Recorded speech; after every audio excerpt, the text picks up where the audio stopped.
On the day we won the National Esports Championship, my girlfriend of 8 years told me she wanted to personally hand me flowers on stage.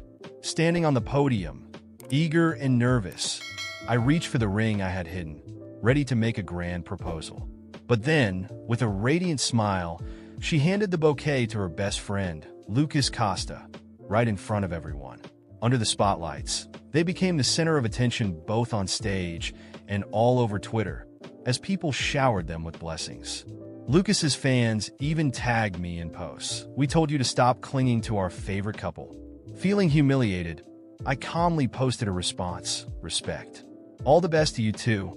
Under the bright spotlights, I stood on the podium next to Juliana Duarte, my girlfriend, as she slowly walked toward me, holding a bouquet of roses. She had already told me that when I finally won the national championship, she would reveal our relationship during the award ceremony. That night, she seemed to be there just for me, holding roses that symbolized love. It was the first time she had ever given me flowers, and her expression was so tender. Blushing, I suppressed my excitement, watching her approach with all my focus. In my mind, everything was already planned. The moment she handed me the flowers, I would drop to one knee, pull out the ring, and propose to her live for the entire nation to see. Even though we'd argued yesterday over some trivial matters, what couple doesn't fight occasionally? Nervously, I rubbed the ring box in my pocket. "Congratulations on your championship."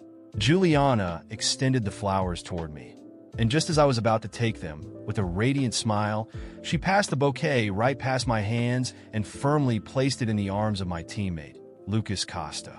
Lucas, Juliana's best friend, had known her longer than I had. The smile on my face instantly froze. Staring at my girlfriend, who gazed affectionately at Lucas, I was paralyzed before bitterly laughing at myself. It was Lucas again. I should have known. To Juliana, her best friend had always been more important than her boyfriend. Even our argument yesterday had been about Lucas. But I never imagined she would openly hand him a bouquet of roses, symbols of love, in front of everyone. Lucas, with his good looks, had a far larger fan base in the gaming circuit than the rest of us. Did Juliana not realize what it meant to give him flowers in front of so many people?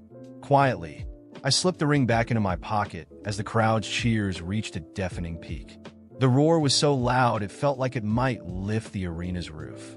Amid the camera flashes, everything around me seemed to dim before the awards ceremony even ended. Their sweet moment was already trending on Twitter. Their chemistry as a shipped couple ignited countless fans cheering for them. Lucas's fans flooded the comments of videos, tagging Juliana and calling her sister-in-law. The scene was lively and joyful, but none of it had anything to do with me. Forcing a bitter smile, I stepped off the stage and returned to the locker room alone. Looking at the flood of blessings on Twitter, I suddenly felt exhausted. Maybe this was the perfect time to end everything. I sent Juliana a message. "Let's break up. I won't get in your way anymore." The message had barely been sent when Juliana called. I had no intention of answering. I hung up and took a ride back to my apartment to pack my things. It was the apartment we shared, and now that we were done, there was no way I could continue living under the same roof as her. She could keep the apartment. While I packed my belongings, Juliana bombarded me with messages. "What do you mean by breaking up? Are you sulking again? Be a man, okay? Everyone's saying we should be celebrating. Come on. Lucas and the others are waiting for you." Every word revolved around Lucas. She gave roses to another man and then called me petty. I looked at my phone and let out a cold laugh. Then I turned it off, zipped my suitcase, and left. With no time to find another place, I went back to the dorms at Apex Gaming's base, where the team had rooms for the players. The base was silent. Everyone was out celebrating. Instinctively, I turned on my computer and logged into the game to train. Only in the game could I find some peace. It was late at night when Juliana called again. I was still practicing. I glanced at the phone on the desk, pressed the mute button, and ignored it. Then came a flood of messages. "Why aren't you home yet? Where are you? The flowers I picked for you are wilting. Where are you? Didn't you say you like my flowers? Do I need flowers? Flowers given out of guilt?" I turned off the screen, a bitter smile forming on my lips. She was always like this, offering a slap followed by a sweet gesture. I loved her so much that I never saw a problem with it. I convinced myself it meant she cared about me. But now, I was awake. I saw her for who she truly was. It was time to move on. No one is irreplaceable. Not her, not me. That night, I stayed up training and only went to bed the following afternoon.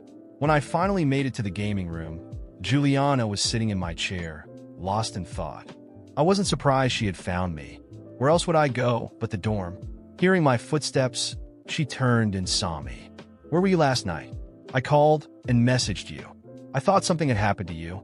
Clearing my throat, I replied coldly, "I went to bed early." She looked stunned, her brows furrowing in confusion. "What's wrong with you today? You're acting weird." It was true. The old me would have been thrilled to see her show up here, eager to pour out all the recent frustrations. Now, there was only silence.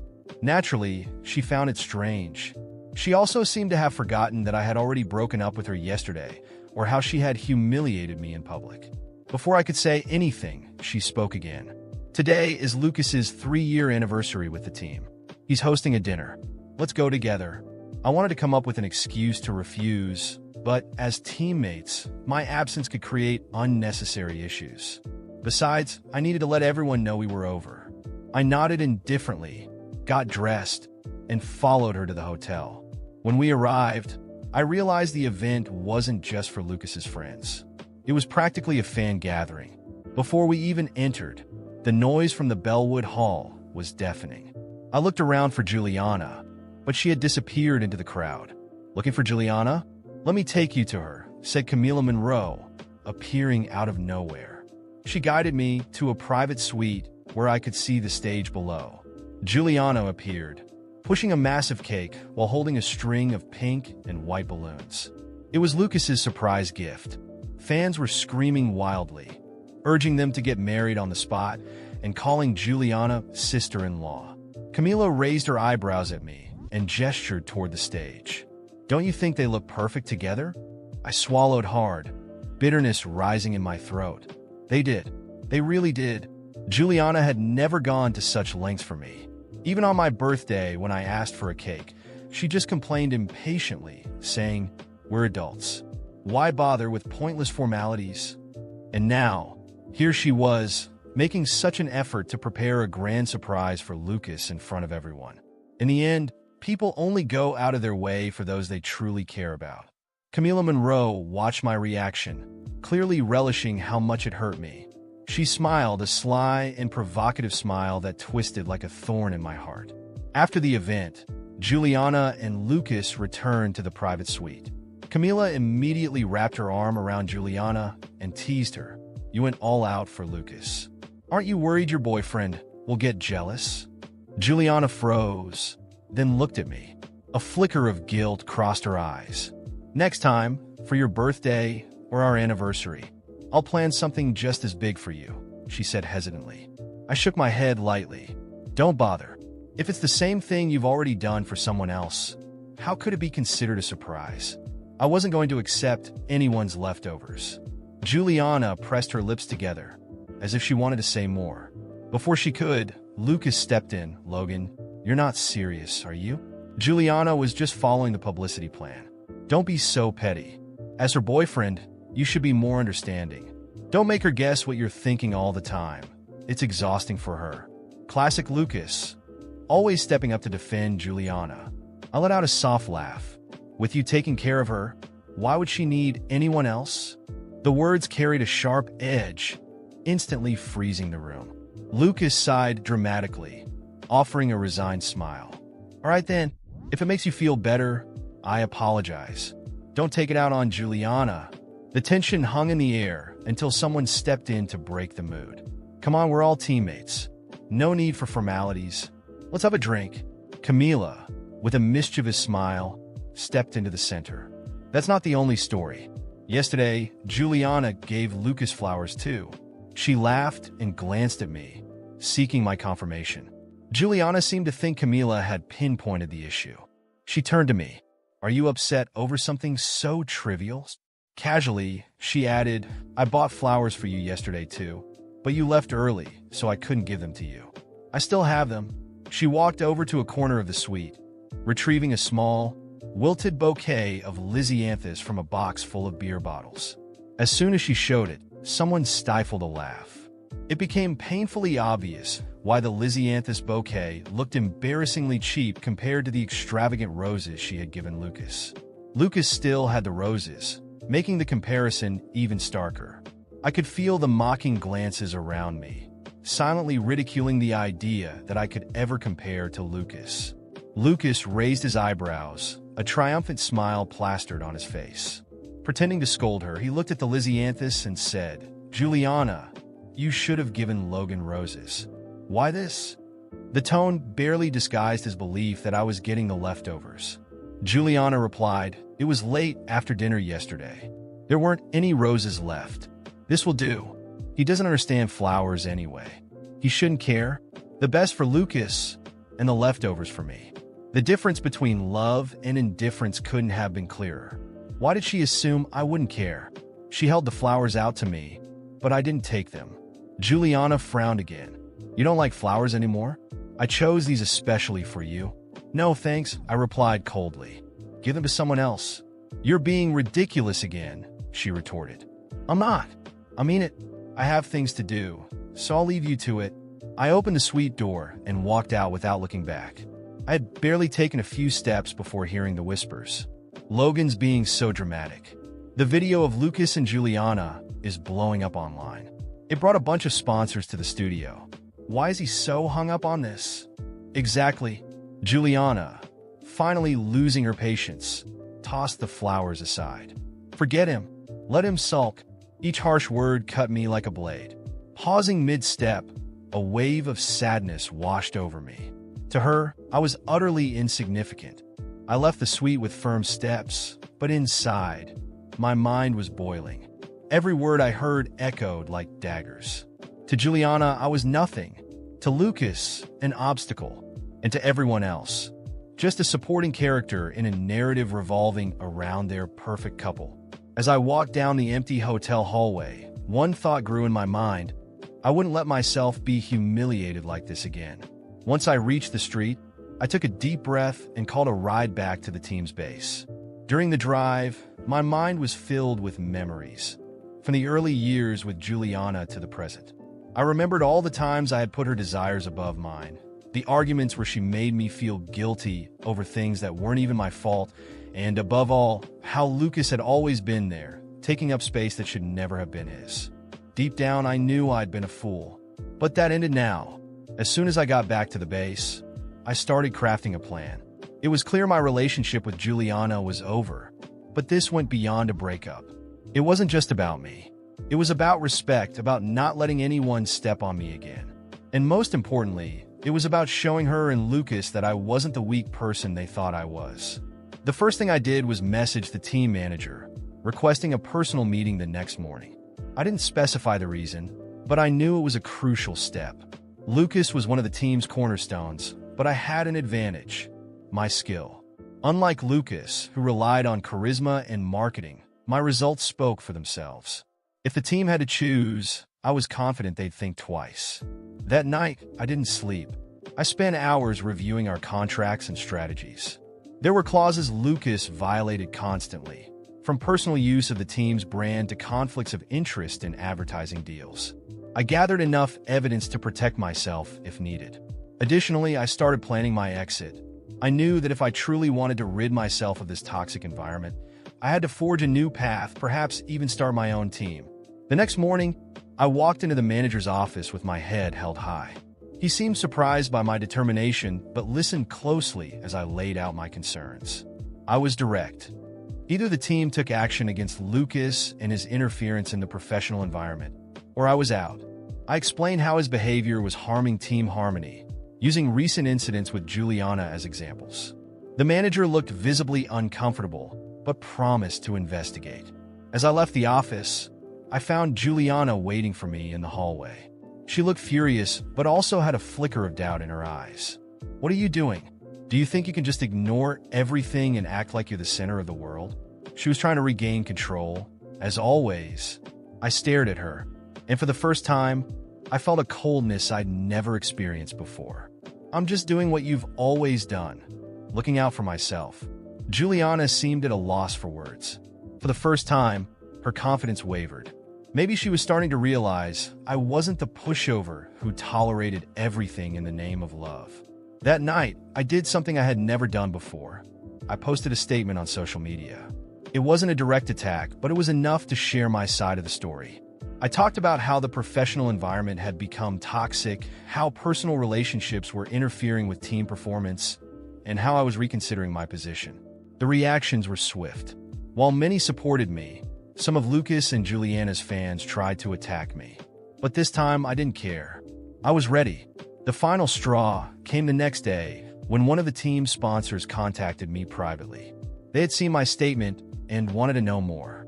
During our conversation, I realized I wasn't the only one unhappy with Lucas and Juliana's influence. The sponsor suggested I consider leading a new team with their financial backing. That's when everything clicked. It wasn't just about leaving, it was about building something bigger. Without notifying anyone, I left the base that same day. I sent Juliana one last message. "You'll understand what you lost when it's too late." After that, I changed my number and started working on forming my new team. The transition wasn't easy, but little by little, I gathered talented and committed players who shared my vision. Meanwhile, my old team began to fall apart. Lucas and Juliana continued to be the center of attention, but the team's performance started to decline. The audience, once so dedicated, began losing interest. Without victories to back up their image, they were left clinging to empty marketing. Eventually, sponsors began pulling out. Months later, my new team was ready to compete. Our performance exceeded all expectations, and our success drew media attention.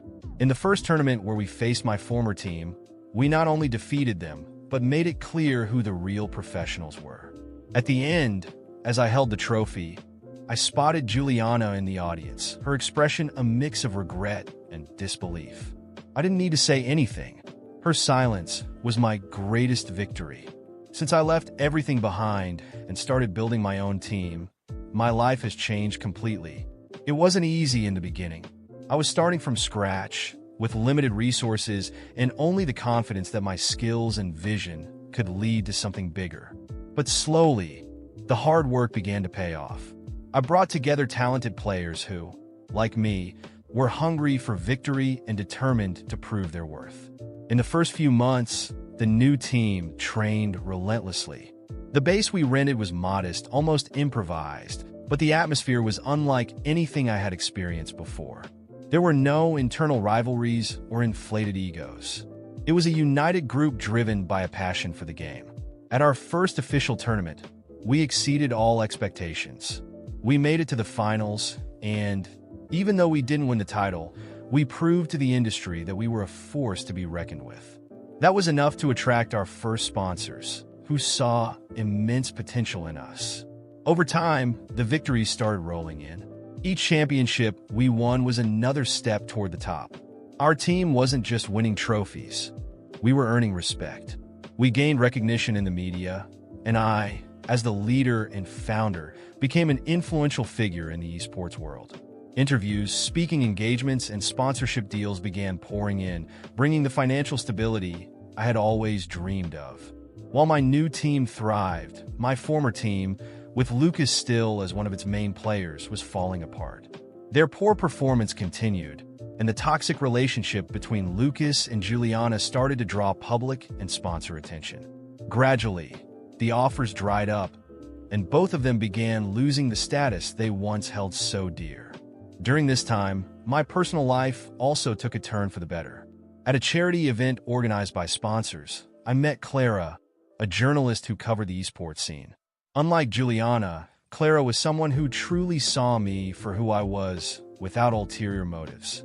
She admired my work, but was also interested in me as a person beyond the game. We started dating, and for the first time in years, I felt what it was like to be with someone who genuinely respected and supported me. Clara not only understood the intensity of my work, but also encouraged me to keep striving for more, without ever making me feel guilty for it. As my career and personal life soared, the inevitable happened. One day, I received an unexpected email from Juliana. She said she was looking for an opportunity to return to the competitive scene and asked if I would consider offering her a position on my team.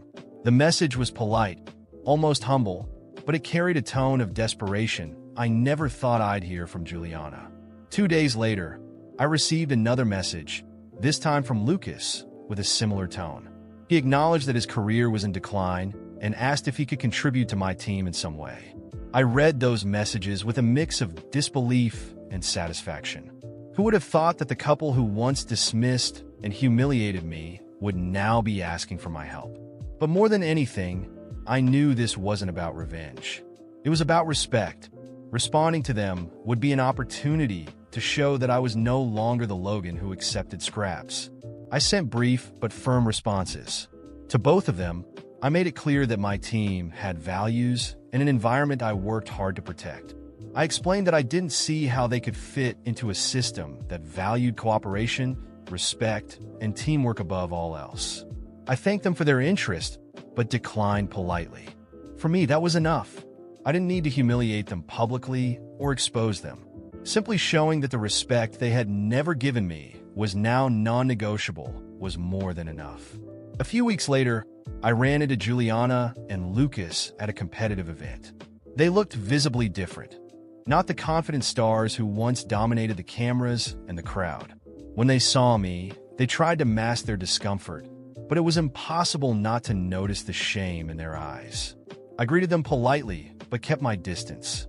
I didn't need a confrontation or anything else. My mere presence was enough to remind them how much things had changed. Clara was by my side at that event, and the way she looked at me, proud and confident, was enough to remind me that I was exactly where I was meant to be. Not just as a player or team leader, but as someone who had found their true strength. Today, my team is one of the most respected in the global esports scene.